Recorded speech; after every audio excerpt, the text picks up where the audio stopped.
In a dusty village cradled by arid hills, where the sun seemed to hang still and time moved like molasses, lived a man named Raheem. He was a cobbler, aged, alone, and poor.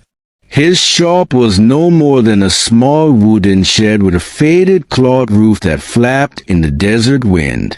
He lived a simple life, mending worn-out shoes and sandals for villagers who often paid him with coins, bread, or sometimes just a nod of thanks.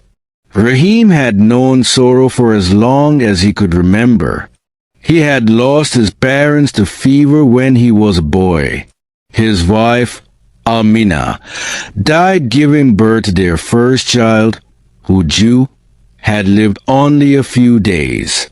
Since then, Raheem had walked alone, but despite the emptiness that had settled into his life, he never allowed bitterness to enter his heart. Every morning, before the village awoke, he would rise, wash his face, and pray. His voice would tremble in the silence as he whispered, "My Lord, I do not ask you for gold or silver. Only give me strength to keep going, and do not forget me." Years went by. Villagers built new homes. Their children grew and left for cities. But Raheem remained the same, patching soles, fixing straps, and greeting every customer with a warm smile. Many pitied him.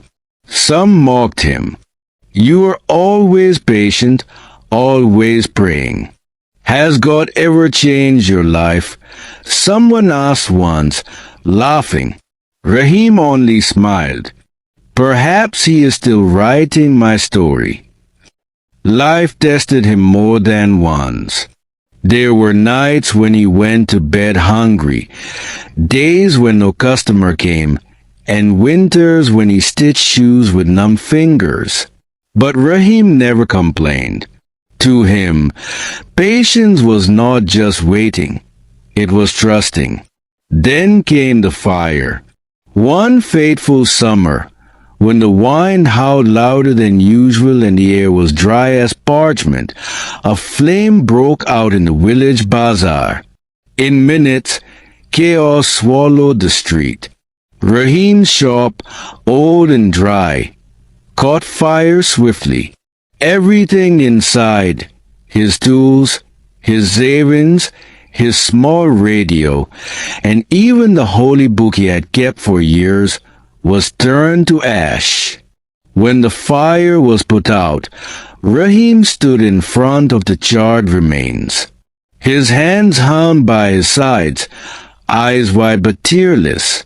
He sat on a stone nearby and, as night fell, looked up at the sky and whispered, "If this Jew is from you, then I accept it. Perhaps you take only to give more." The villagers expected him to break, to scream, to curse his fate. But Raheem didn't. He began sleeping under the tree next to the ruins of his shop. In the mornings, he still washed, still prayed. He borrowed a needle and thread from another cobbler and offered to help, not for money, but just to keep his hands busy. A week later, a grand carriage pulled into the village. The man who stepped out was dressed in rich silk and fine leather shoes. His beard was neat, his face familiar to none. But the stranger asked for Raheem.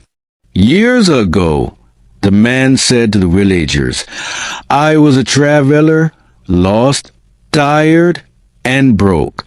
My shoes were torn. I came to this village. Everyone turned me away, except one cobbler. He mended my shoes and said, 'Help someone when you can. That is enough.' I never forgot his kindness." They led the stranger to Raheem, who was sitting under his tree, stitching a shoe with the same calm smile. The stranger knelt before him. "You gave me comfort when I had nothing. Now I have more than I need, and I have come to give it back." In the weeks that followed, Raheem's life transformed. The stranger built him a new shop, twice as big, made of stone and shaded by a proper roof. He gifted him new tools, a warm house, and a small garden where Raheem could sit and pray in peace.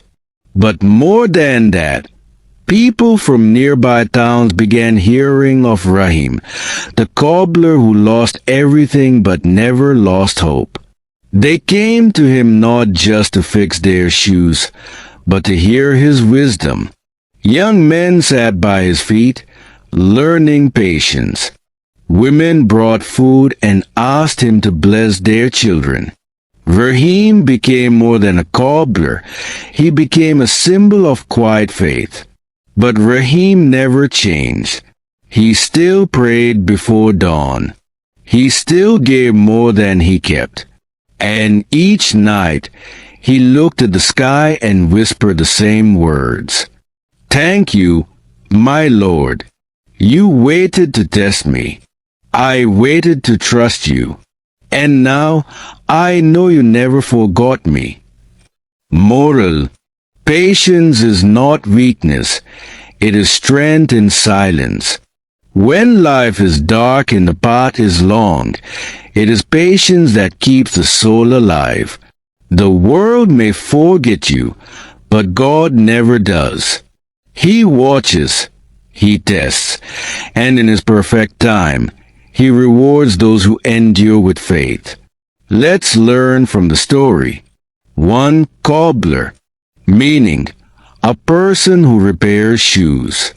Example: Raheem worked as a cobbler at the edge of the village market. 2. Arid, meaning extremely dry, having little or no rainfall. Example: the village was surrounded by arid hills and cracked earth. 3. Mock, meaning to make fun of someone in a cruel or disrespectful way. Example: the villagers used to mock Raheem for his endless patience. 4. Sole, meaning the bottom part of a shoe or foot. Example: Raheem stitched the sole of the worn-out shoe carefully. 5. Patience, meaning the ability to remain calm and not give up, especially during hardship. Example: Raheem's patience kept him strong through many years of suffering. 6. Bitterness, meaning a feeling of anger, disappointment, or resentment. Example: despite his losses, Raheem never allowed bitterness to enter his heart.